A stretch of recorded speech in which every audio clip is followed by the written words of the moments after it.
Because I don't get it. There is some editing styles where the colour of the bridesmaid dresses change in the edit. Yeah. And I've never understood that because, like, my sister's getting married in June and she has spent so long choosing the dresses. If she got her edits back and they were a different colour, she'd be furious.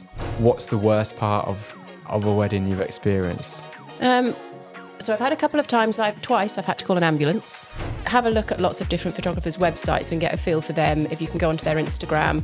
Because I am, other than videography, the one supplier that will be there with them for the entire wedding day. And even if they did like a pre-wedding shoot, a lot of couples that are terrified will have a pre-wedding shoot with me just to get used to having their photo taken. When he got the photos back, he realised that actually he looks great in all of them. And then by the time it gets to the wedding, he knows the what awkwardness is is done and you're fine. So what I recommend not to do is go on to Google and ask what to ask your photographer and send the entire list. Hello and welcome to the I Do's and Do Nots podcast. If you're planning your dream wedding, then this is definitely the podcast for you. I'm Chris Wardle. I'm a luxury wedding videographer from Lifestyle Visuals, and each and every episode I'll be joined by a range of wedding experts to discuss tips, tricks, the do's, the don'ts, all when planning your special and unique day. So let's get into today's episode. So today I'm joined with Amanda Forman from Amanda Forman Photography. Your website says you provide a natural, effortless photography experience for people who cherish photos but dread stepping in front of the camera. Yes. So thanks very much for coming on to the I Do's and Do Nots podcast. Thank you for having me. So first things first is let's find out a bit more about your background, how you got into photography, where you're based, that kind of thing. Yes. So I'm based in Rutland, in Barleythorpe, right near the McDonald's that nobody wanted but everyone uses in Rutland. And I started photography probably about 9 years ago. I was playing around with my iPhone on my first trip to the Lake District, loved it. And my husband bought me a camera for Christmas, my first camera that year. And I've not looked back. Amazing. Yeah. And I know you do a bit of corporate and weddings, but what's your main sort of work? At the moment, it's mainly weddings, sort of veering towards increasing the commercial side, but mainly weddings. And I also do some family photography as well. Amazing. So you get to meet the families, see the weddings, see the children. Exactly, yeah. It's usually my wedding couples that will then book me to go back later and do family photos. There's some that I've been going to for years. Every time there's a new edition, I'm back. So that's the lovely thing about having a photographer that kind of captured your whole journey from start to finish. Yeah, it's really nice. Well, not finish. Hopefully you don't do funerals. Yeah. Well, no, but there is in the Netherlands. They do a lot. I learned this at a photography conference. Funeral photography is a big thing. I'm not going to lie. I've had quite a few inquiries for funeral videos. Yeah. Which I politely decline. I don't personally understand it. I've done it once. But I did do one funeral once, and it was when I was very new to it, and it was a Buddhist funeral with an open casket. Okay. And I was like, I'm not doing that ever again in my life. Yeah. Yeah. So yeah, don't recommend. Do not recommend. Okay, amazing. So as tradition with the podcast episodes for people who've been listening along from the start, the next part of the show is to go into quick fire questions just to kind of get to know you quickly. Okay. So we'll start off with 10 or so questions, just general, and then we'll go into another few further questions that are a bit more wedding specific, just to get to know you a little bit more before we go into the episode in more detail. I've listened to these in the car and then I've panicked on which one I would choose because some of them, they're not specific. Well, it can be either one word or very short answer, but short and sweet. So today's episode is all about finding the right photographer, what to look for, what to expect, and how to get the most from your photographer on the day and everything in between. Yep. But before we do that, as tradition, we're going to go into the quick fire questions round to get to know you a lot more. It will start off with some more generic questions and then go on to questions a bit more wedding specific so we can get to know you a lot more and then get into the further questions later in the episode. So let's get started with a quick fire. So hometown. St Ives. Are you married? Yes. Any children? One. Favourite colour? Pink. Ooh. Morning person or night owl? Morning. Cats or dogs? Dogs. Dream holiday destination? Does it have to be somewhere I've not been? Not necessarily. Maldives. Yeah, same. I would say that too. Of having been there as well, I would definitely go back and recommend for honeymoon. Favorite season? Oh, I'm going to go with winter because of Christmas. Cool. Rap music or rock music? Rock. Introvert or extrovert? An extroverted introvert. Okay. Coming on to the wedding specific questions. So UK or abroad weddings? UK. Large weddings or more intimate? Large. Country house or barn weddings? Yes, this is the one I struggled with. I like both. Both? Yeah, sorry. If you had to pick? Barn. Okay. Band or DJ? Band. Traditional or unique? Unique. Kids allowed or not allowed? Kids allowed until the party. And then evicted. And then evicted. Yeah. Summer or winter weddings? Summer. Indoor or outdoor ceremony? Outdoor. Speeches or no speeches? Speeches. Wine or champagne? Champagne. Beer or spirits? Spirits. And last one then, leaving early or last person standing? I'm boring. I leave early. I can't last anymore. I've got a 4-year-old. Well done. Okay. Thank you I like for my that. pajamas. So yeah, let's get into the main topic of today, which is obviously all based around photography, how to find the right person. So starting on finding the right person, obviously from your perspective, you've got experience from both sides. Obviously as a supplier, and also you're married yourself. So what advice do you give for couples that are trying to find the right photographer for them? How do they find someone that fits their style and personality? So I think a lot of people, when they go to look for a photographer, most people haven't been photographed as a couple before. So they don't know what they're looking for. They don't know that there is different styles, different methods of photography. They've no idea what candid or documentary means. So there's a lot to be looking at. So I would say don't go necessarily with the first one that you see. Have a look at lots of different photographers' websites and get a feel for them. If you can go onto their Instagram. And then if you can, I do all of my couples, I have to meet either in person or via Google Meet beforehand, because I am, other than videography, the one supplier that will be there with them for the entire wedding day. So if they don't like me and they don't get along with me, then they shouldn't be booking me. And they're not going to know that unless they've met me. If it's just by email, they won't know. And I think that is a massive part of making your decision, is if you actually get along with the person. Because you could be an amazing photographer, but if you're not nice, you don't want to be there on the day. Yeah. And I guess also, as an outsider, it might be easy to think, well, a photographer is a photographer. But obviously there's different styles, different approaches. Some people are very posy and forceful with putting you in positions, whereas others are more candid and just let the day unfold. Maybe could you just assuming someone doesn't have a great idea of the different types of photographer you can book, maybe just give us an overview of the different styles of photography there is? So you can get a lot of photographers at the moment are focusing a lot more on the candid style or documentary. There are 2 different types though. So for example, with me, I do candid, like documentary style photography for most of the day, but not to the point where it's like where they won't move a water bottle, or they won't shut a window if it's open, or they won't pull a curtain. I will do that if I think, for example, if there's a Pepsi bottle or a Coke bottle in the background and it's in the bride's face, I will move it. There are photographers that will not move things. So it's and they won't speak to anyone throughout the day. They'll just say they will literally, it is what it is. Exactly. Yeah. I'm shooting it. If your room's a mess, your room's a mess. We carry on. So I will move things to an extent. When it gets to the couple portraits, I get a lot more involved, and I will tell the couple where to stand, what to do. I'll take them, I'll give them direction, and we play games. So I do things, and that always terrifies the men when I say, and we're going to play games. But we do things like Mr. and Mrs. They make up nicknames for each other. We do an alphabet game just to to get them naturally laughing and having fun together. And all of my couples that have been terrified before, when they finish, they love that part of the day, because it's that's during the couple sessions. During the couple sessions, when they're on their own. So I'm a mixture sort of between candid and then what I call the epic portraits. So I will do like nighttime portraits and set things up.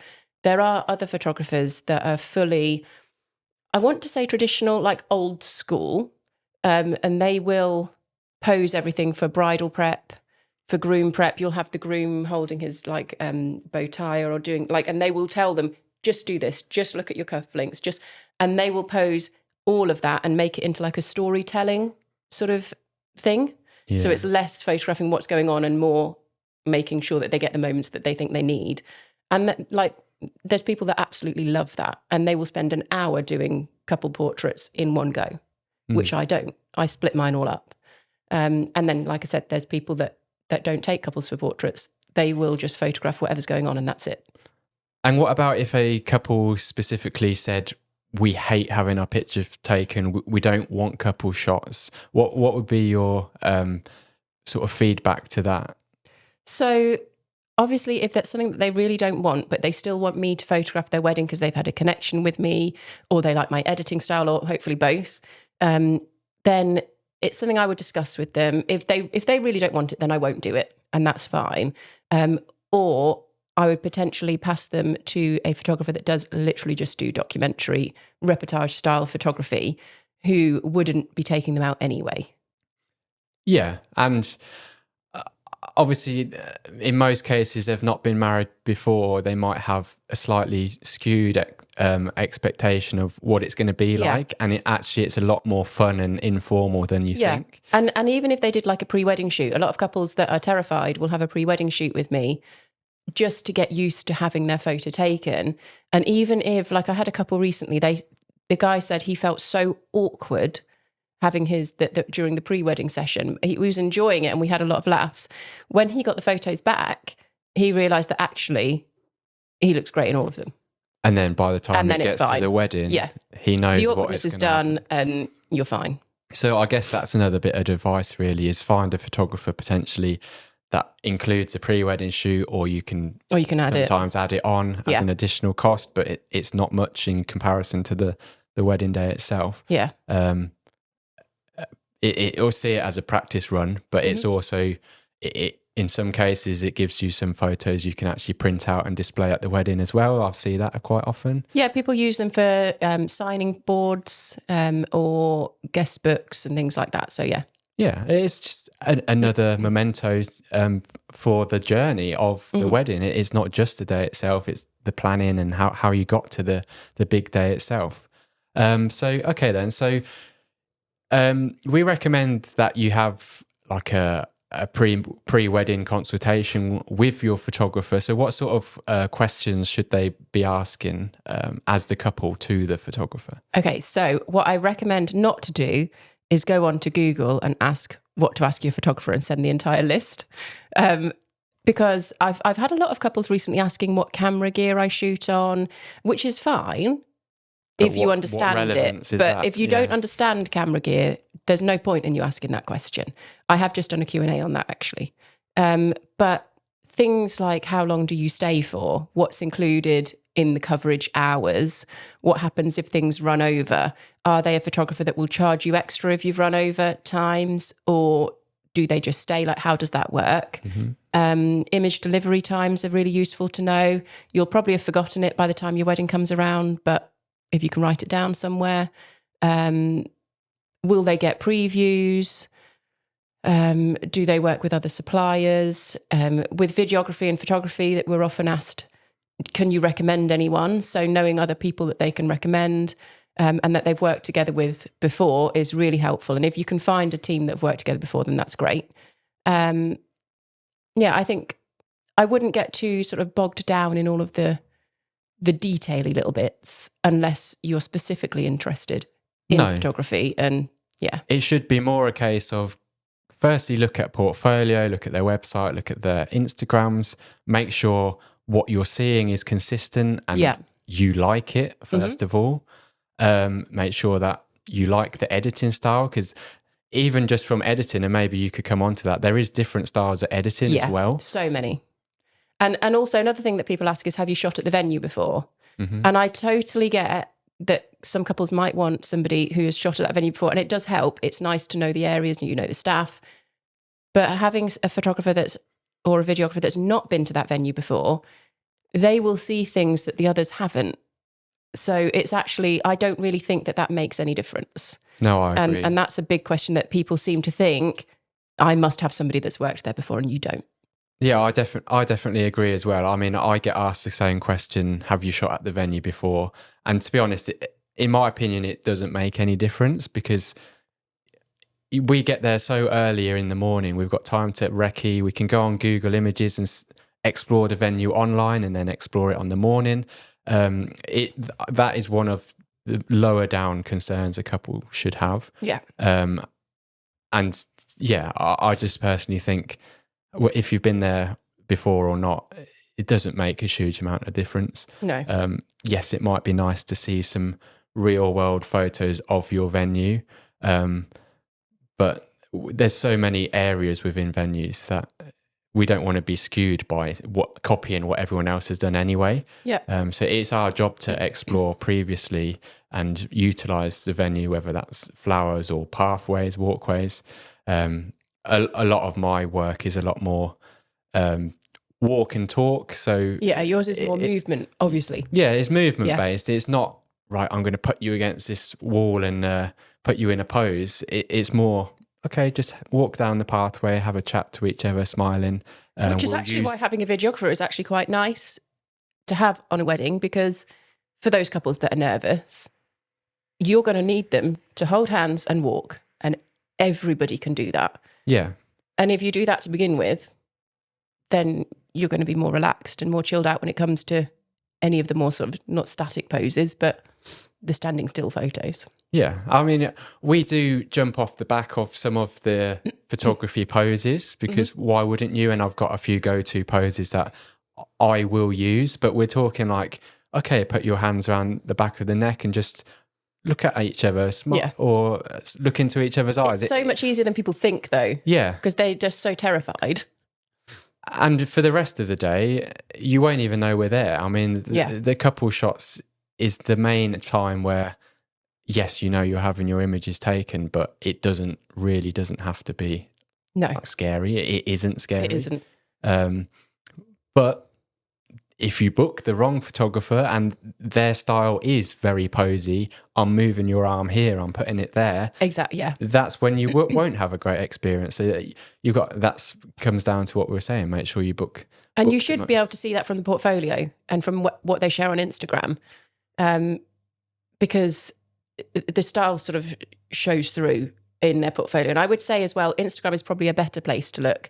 Obviously look on their website, but most of us are updating our Instagram a lot more often than we're going in to update the images in our galleries on our websites, unless you see a photographer that does a lot of blogging. I did a blog for almost every wedding last year, but it just took so much energy. Yeah. I haven't done any this year yet. So, and then the styles, you were saying about the editing styles, there is so many different styles of editing. There's ones that are more vibrant colours, ones will tone the greens down, or they'll make them a lot more pastel. Some will put sepia into their shadows. Like, there is so many different styles of photography. You could have one photographer take a photo, have 6 different people edit it, and it would look completely different in every single one. So that's probably something that you need to focus on, I would say, more than like the nitty-gritty details. That, and do you like the person? Yeah, and then there's a particular style, it's called like bright and airy. Yes, yeah. Again, it is very much a style. It's very much a trend. And some dark people and moody. love it. Yeah, dark and moody or bright and airy. Yeah. They're kind of self-explanatory, but if you don't know what it means and you're booking someone that shoots that way, you've got to make sure you actually like how the images look, because they're purposely either super bright or super dark. And they won't change their editing style just for your wedding. Because I have seen a couple of, like, in some groups that I'm in, where the couple have asked afterwards, oh, but we prefer it to be edited like this. But that's not really how it works. And that's not fair on the photographer, to be fair. Yeah. I actually know of someone, I won't obviously name names, but they booked a bright and airy photographer and then afterwards complained that the images were really bright and overexposed. And I just felt really bad for the photographer. Yeah. Because, I mean, that's what you booked. Yeah. So you can see that from every image that is on their page. So if you didn't want that, then don't book that person. Yeah. It's as simple as that. And she did request for them to be re-edited, and it then puts the photographer in an awkward position that they kind of feel like they have to try and accommodate. But I think most people will be drawn to a particular style as well. Without knowing what they're called, you'll see somebody's photography style and be like, I like that. So what would you call your photography or edit style? Mine is more vibrant. So sort of true to life colours. I don't have any different tone colours in my shadows. They're very vibrant. My black and whites are very, very gritty and very punchy. I love my black and whites as well. Yeah. I would say I'm the same. Very vibrant, true to life. Is not messed about with greatly. It's got what's called a colour grade, which in video terms is slight sort of, the shadows might be slightly softer, but to the average person, you can tell it looks nice, but you don't quite know why. Yeah, exactly. And it looks real. It looks how it did on the day. Yeah, because I don't get it. There is some editing styles where the colour of the bridesmaid dresses change in the edit. Yeah. And I've never understood that because, like, my sister's getting married in June and she has spent so long choosing the dresses. If she got her edits back and they were a different colour, she'd be furious. That happened to me on our actual wedding photos. Ironically, I didn't get involved in booking our photographer. Oh, God. My wife chose her. Again, I won't name names, but we had the most pristine venue you've ever seen, like stripy, bright green lawns. Underneath the ground is like an irrigation system, so the grass is green. But because of the stripes on the lawn, a certain filter was applied to the edit, which turned the dark greens to more of a browny colour. Yeah. So it ended up looking like a perfectly green summer wedding is like an autumnal wedding. Yes, yeah, exactly. All the leaves have gone sort of burnt brown, orange. Yeah. And I just looked at it and thought, that's not real. Why we paid like the price of a car for this venue. And that is something that you need to consider, but I suppose you don't really know.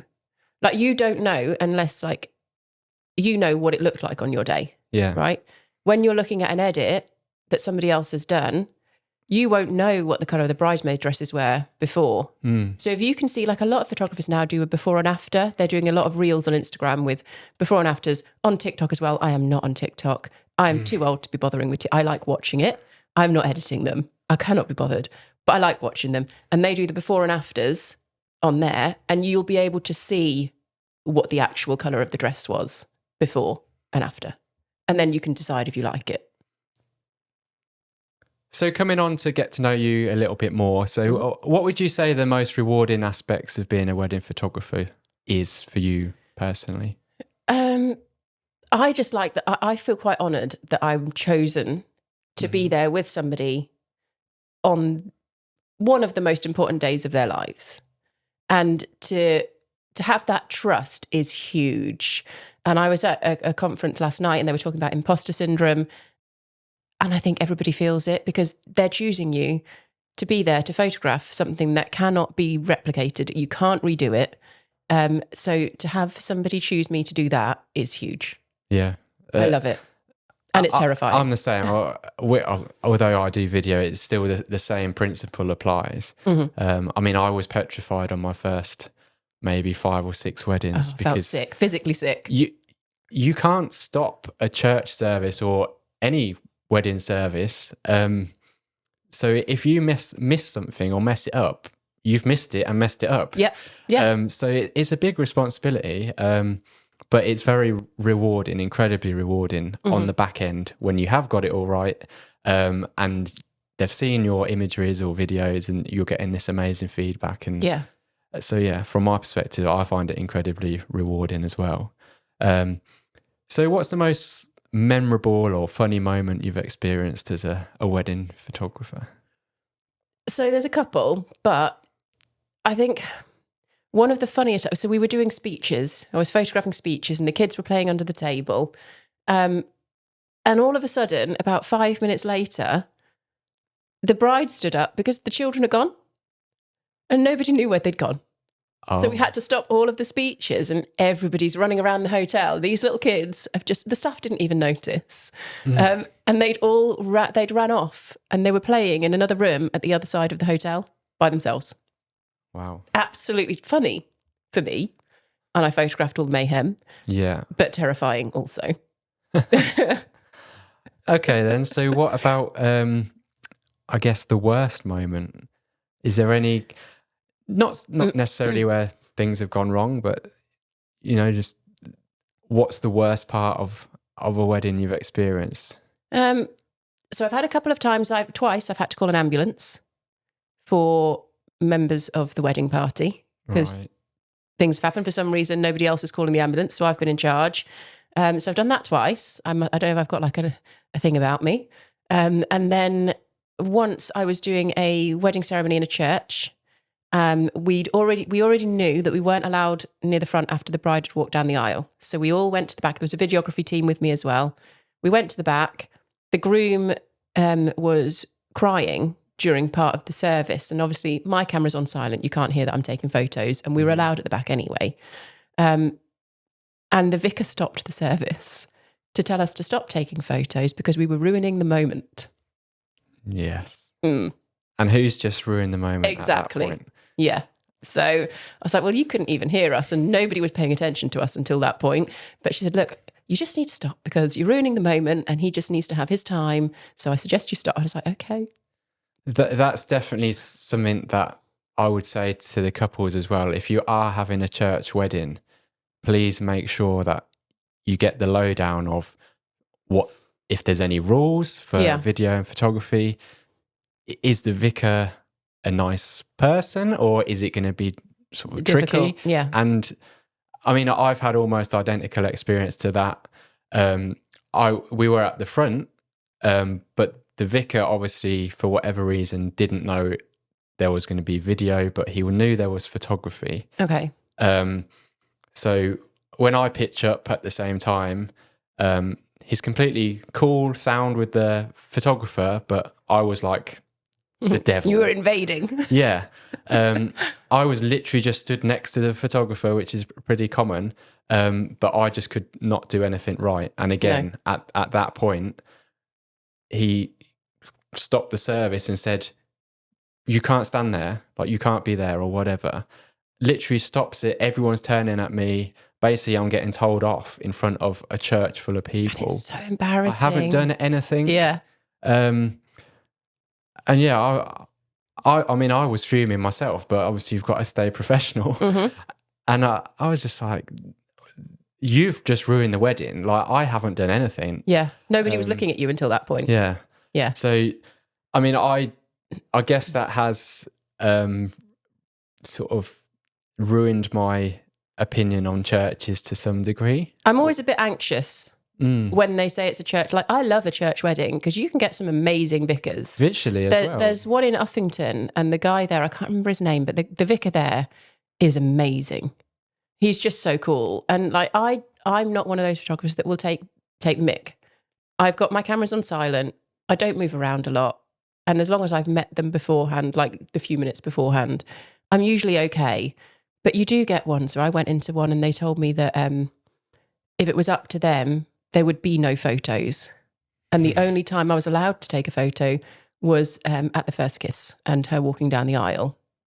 So I think, like you say, couples need to know what their vicars or their priests or whoever allow beforehand, because what we don't want is for it to be on us on the day you get there and actually we're told we can't take photos. The couple are annoyed at us because we've not taken the photos, but we're just trying to stick to the rules. So yeah, there's definitely extremes and there doesn't often seem to be a middle ground. They're either really angry people. Yeah, or really which is amazing. ironic given that they're sort of part of the church, or they're really nice. Like there's a videographer I know, Spark Films, Sam.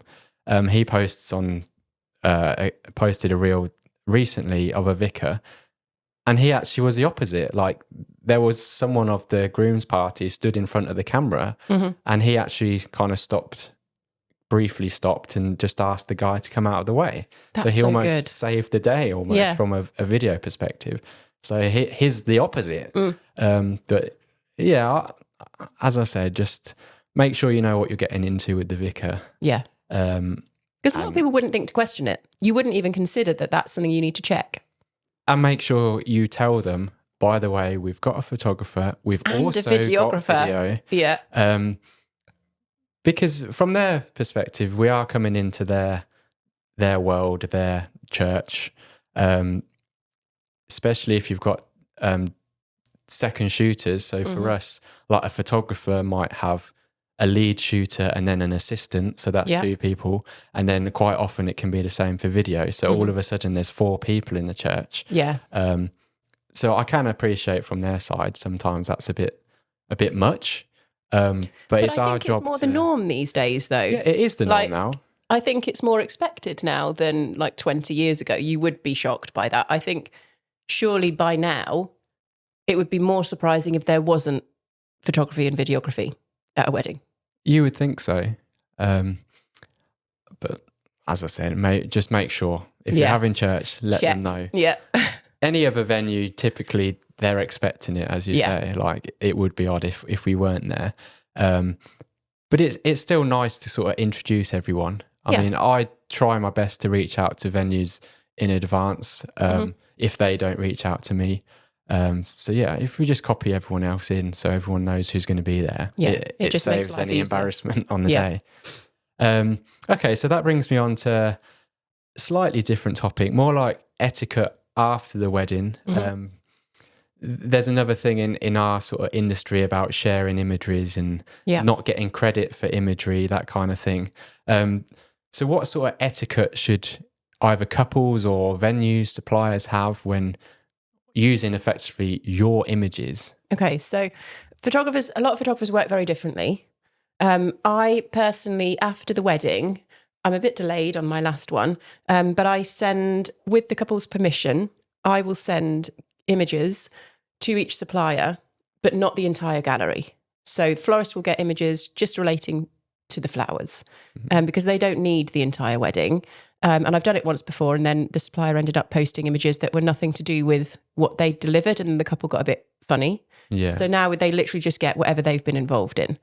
And then I just ask that if you put it online, you don't have to use one with a watermark. They can use it as long as they tag me properly in the photo and they don't put filters over the top of it.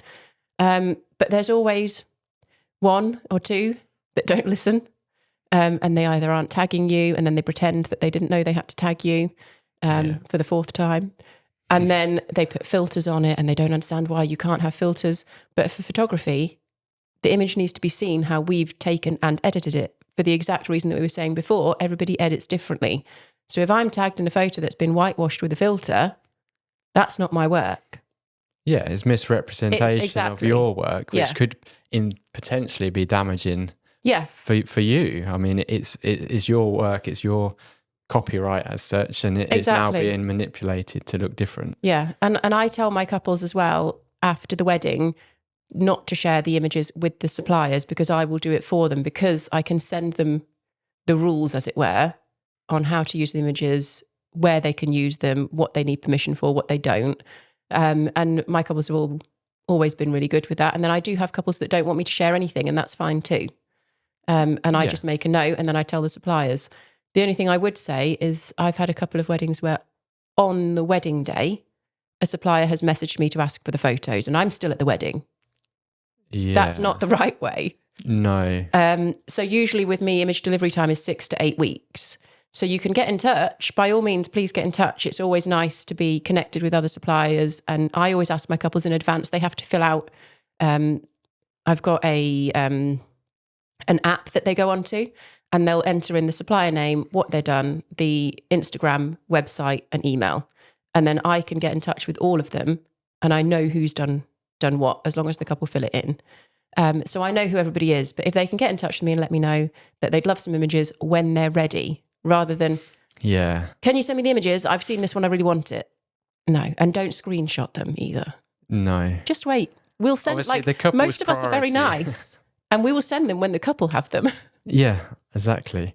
And slightly to backtrack again, one of the other things I guess we didn't mention from another thing to look out for photography is if they offer like sneak peeks or previews. Yeah. Do you want to just quickly explain what that means and what that might look like? Yeah, so for me, it's usually 24 to 48 hours after the wedding. I will, again, with the couple's permission, put some on Instagram and Facebook. Facebook mainly because it goes on straight from my Instagram. About 20 to 30 images I'll put on from their wedding day within a short amount of time, just so they've got something to share, something to look at immediately. I'm quite an impatient person. I want everything now. So most of my couples I find want everything now.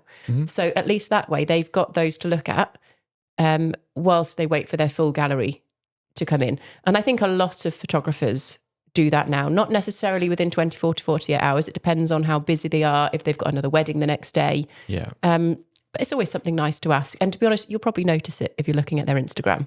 You'll see if they're doing it or not.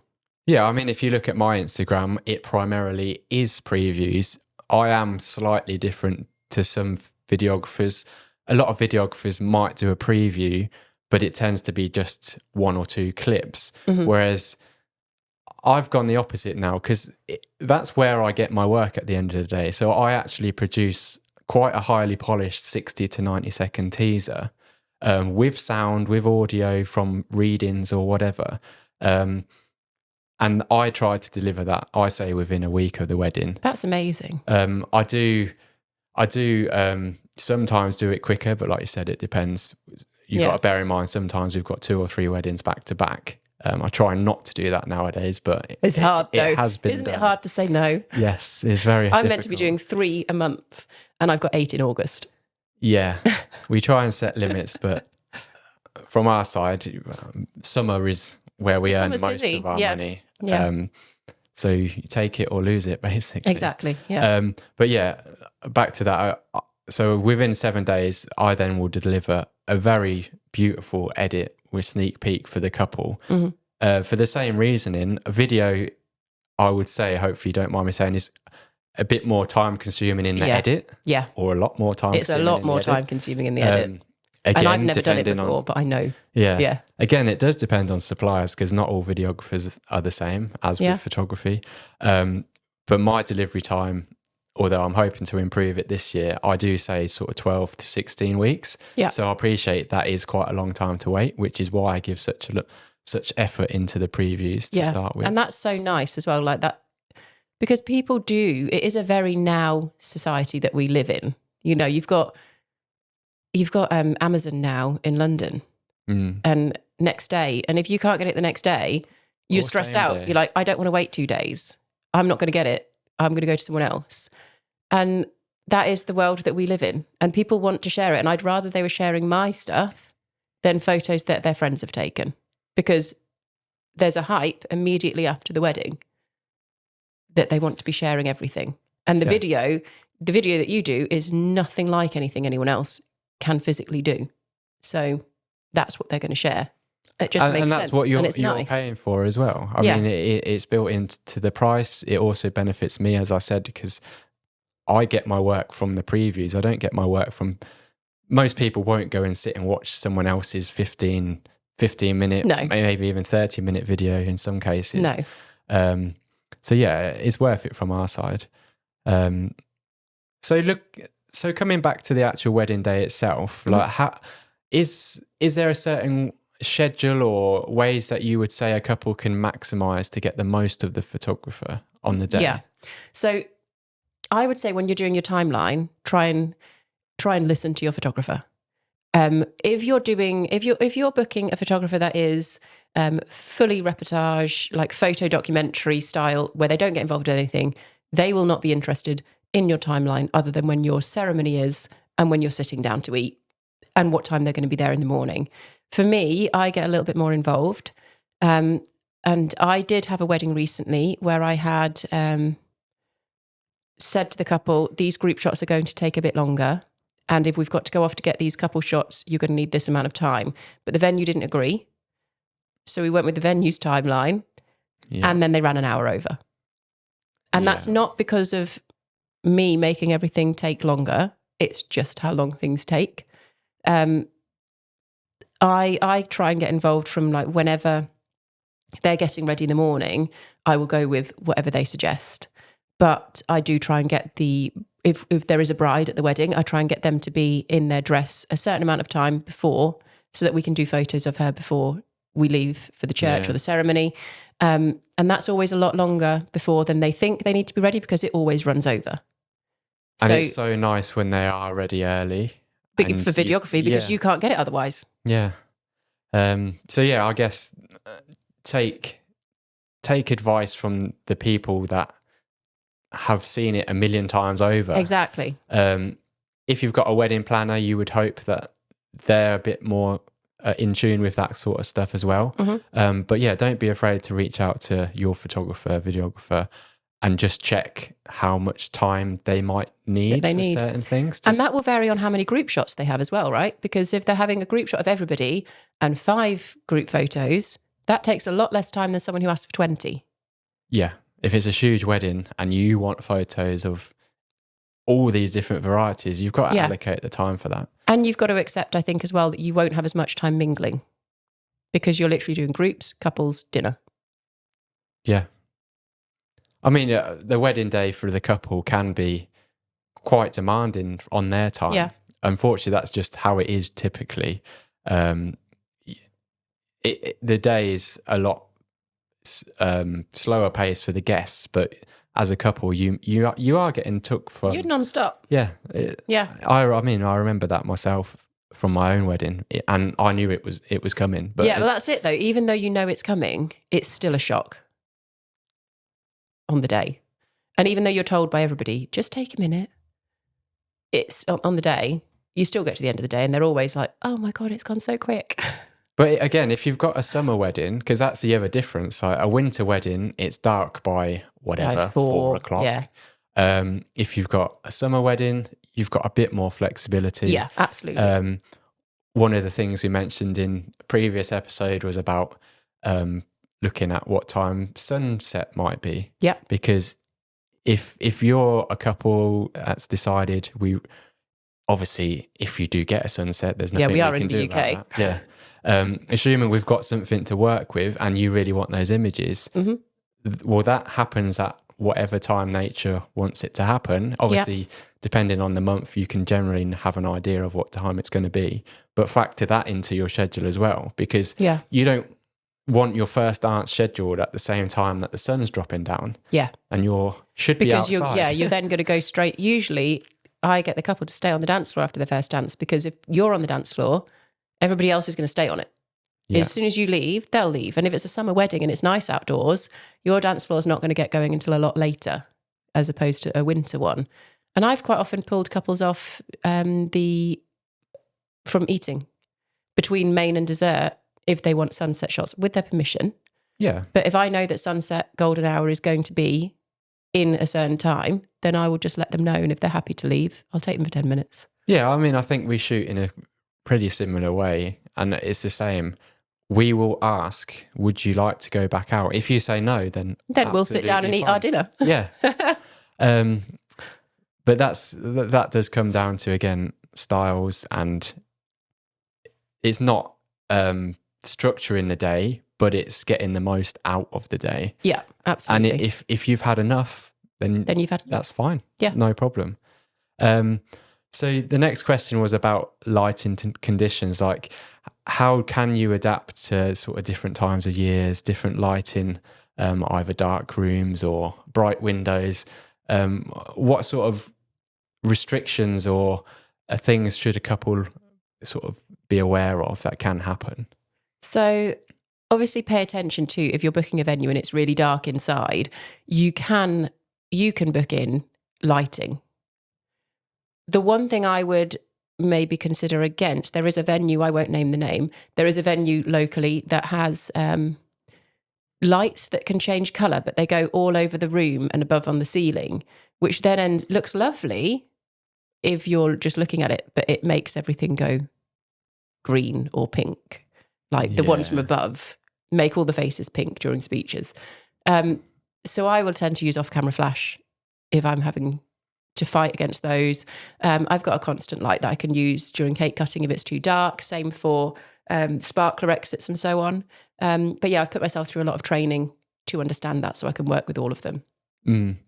A flash photography is an interesting point because not everyone shoots flash. Some people strictly will not use any flash. In fact, I've worked with one photographer who shot flash all day, and I'm talking all day, outside, inside. Oh, wow. Okay. The entire day, every shot taken had a flash. And for me, that was absolute hell. That's not good with videography. For video, we're capturing live moments. So halfway through that 3-second clip might be 2 bright flashes. Yeah. And it's unrealistic for us to remove that from a whole day's worth of wedding. Yeah. And you'll miss moments if you're doing that. Yeah. So again, knowing what style your photographer is, and maybe when you're booking your videographer, let them know who you've booked as well if they don't know each other. Yeah, so that you can get in touch with each other. Yeah. Because there's always like this war against, oh God, they've got a videographer. Yeah. And you must have had some photographers that you worked with, right, that you hated working with. You must have done. There's been a couple of times where it's been a bit frustrating. I'd say I've been quite lucky. I've heard a lot of horror stories. Yeah. But I'm quite easygoing, to be fair. I think as long as the styles match, though, of the people, like the personalities, then it's fine. That's the thing. Like, I will often, during my consultation call with clients, ask, have they booked photography? Either recommend someone if they haven't, or if they have, I'll have a quick look at their work. And within sort of 10 seconds, I can see if their work is of a similar style. I know how they're going to shoot to achieve what their images look like. Mm-hmm. So I'll say, yeah, they look good. Our style looks very similar. There won't be any issues there. Obviously, in this case, with the guy who was shooting flash all day long, there was no way I could have known that because I've never seen that before in my entire career. I've never heard of that for an entire day. That's a lot of work. Yeah. A lot of batteries as well. But you know what? The video, realistically, you can't really tell. There is flashes during it at certain points, but that's what happened. At that point, that is how the day was. Yeah. It's not, I wouldn't book that person personally. Yeah. But it was quite a high-end kind of magazine type look where everything's very studio looking. Yeah. And that's the complete opposite, I would say, to how my work is. So I wouldn't usually get booked with that kind of person, I guess. But that's something to look out. Something to look out for anyway. But yeah, the main takeaway I would say is just to be transparent with us and don't be scared to ask for opinions and to check stuff. Like I'd rather get involved and give advice and recommend other photographers and vice versa. I'd say just utilize our pre-existing background and connections and that kind of thing. Yeah. And knowledge on timelines. Yeah. Because we've done it a lot more than most of the people that are getting married. So the final thing, again, it's another can of worms, is photographers that will shoot video and photo offer that as one package. Like a hybrid type thing. Yeah, so there's 2 different levels. So there's a hybrid shooter, which, as the name kind of suggests, that one person is physically trying to take videos and photos, sometimes from the same camera, but that one person is trying to do both during the whole day. There's a huge cost saving usually, but there's definitely a reason why. Because in my opinion, and some people will disagree, I don't feel that is a safe or even realistic way to shoot for a day. It terrifies me, the idea of doing that, honestly. Like, I want to learn video so that I can video my daughter and like our at-home moments and things like that, just to have, because my dad used to do it all the time, only I can do it better now once I've learned how to edit it all together. Yeah. But it's a compromise, it's a whole different thing. surely. And then I would, surely you'd then have to figure out if you're going to photograph the person walking down the aisle, or are you going to video it? Same with... Or are you going to try tripod one and then hold? I don't know how they do it, and my brain wouldn't allow me to do it because I would forget. I've had a couple of times where I thought, I'm going to give video a try today, and I've done it in bridal prep and completely forgotten for the rest of the day. But I mean, I guess there's different things for everyone. Like, there's photographers that charge £300, and there's photographers that charge £3,000. Yeah, and it's different people for different people, isn't it? Exactly. If you're completely budget restricted, then I guess you could consider it, but I personally wouldn't advise hybrid shooting full stop. A lot of those don't have any sound though as well, do they? No. The hybrid shooters don't have any sound. It's literally it'll just be video music. clips to music. Yeah. So it depends on what you're wanting. Like, and it won't be like a nice, smooth or cinematic clip like I would film. It'll be much more homemade looking, a bit shaky, a bit... Because they're not on the gimbals and all. Yeah. Again, that's a different style preference. But that's hybrid shooting, which to me is an absolute no. And then you've just got companies that offer both services. That does sort of raise its head in a different variety of ways. You've just got to be careful. I'd just say look for previous work, because there's photographers that have decided to go into video, and there's videographers that have been doing video from the outset. There's always going to be occasions where a photographer is amazing at doing video, naturally. But typically, if they've come from video and just decided to give... if they've come from photo and just decided to give video a go, again, there's going to be a compromise there. At least at the beginning. Yeah.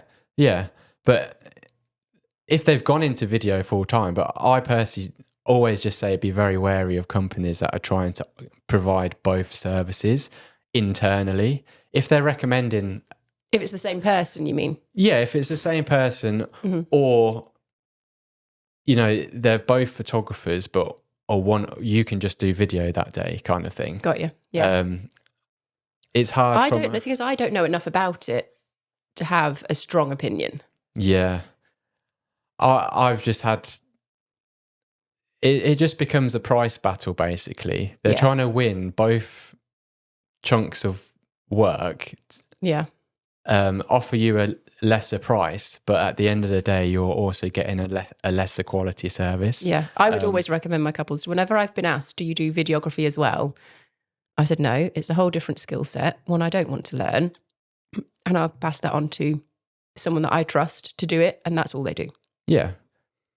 And then naturally it makes sense to come on to post-wedding. So all the excitement's done. The couple are sat waiting for their imageries. Yeah. Realistically, what sort of expectations would you advise couples to have in terms of when to expect images, when's appropriate to chase images, or just send an email reminder to ask? So I have an 8-week turnaround on my images in high season. Yeah. My contract actually says 100 days, which is 12 weeks, just to cover me in case something awful happens. It's there, but it's 8 weeks usually. And then if people are getting married in like February, March, the turnaround can be closer to 4 to 6. So it just depends. I have on feedback from one of my couples recently, because they all get a feedback form after the wedding. I've recently updated my workflow so that the couple will get an email after the wedding to remind them of how long they have to wait for their images, so that they know. Yeah. Because otherwise, you've told them, but they may have booked you a year ago, and no one's looking back through their contract to check. So I would say wait until the time limit has passed, and then check in with your photographer rather than checking in like the week before, because they're not technically late at that point. No. And as you say, it's 9 times out of 10, it should be in the contract. So firstly, check your contract. Like you say, if they are late, then absolutely you're within your right to check in. But don't go in all guns blazing. Just be like, just want to check in. I know that gallery turnaround is meant to be 8 weeks. We're on that mark now. Do you have an idea of when they might be ready? Because I know it's frustrating. My sister's videographer, she chased him and he kept saying, oh, it'll be another week or two. And he went 6 weeks over the time that they were meant to be with her by. And that was already 12. Yeah. So, I mean, at that point, that's bad service and bad communication on their part. Exactly. But then the video was amazing. But also I wouldn't recommend them. Exactly. So I'd say, obviously, for me, it's 8 weeks. For other people, it might be different. Some photographers have a 12-week turnaround. So it's something that you would check in your initial meeting. It will be in the contract. And then hopefully, as I now will, they'll find out straight after the wedding, they'll be reminded. And then I do things a little bit differently when I send their gallery. When I'm just finishing it and finalising and uploading it, I send out a movie night box. So they will get a box from me with some movie tickets that I make myself with their wedding photo on. Yeah. And then they get some biscuits from a local company called the Kitchen, and it's like iced biscuits they're a movie ticket stub in the shape of a movie ticket, popcorn, hot chocolate, and little popcorn boxes with my logo on. And they get that in advance. And then when that arrives, they let me know. And then I send them their gallery, which has got a slideshow at the front. And they get to sit down together and watch it to make it more of an experience. I stole it from my honeymoon company, but... Amazing. Well, that's a really unique and nice touch to add on. And that's all the little bits that you're paying for within the price. You're paying for these little detaily bits. Well, thank you so much. I think we've covered a lot of detailed discussion on photography. There's still endless more topics we can cover. There will be more episodes on photography to come. But for now, thank you, Amanda, very much for joining me on the I Do's and Do Nots podcast. Thank you very much.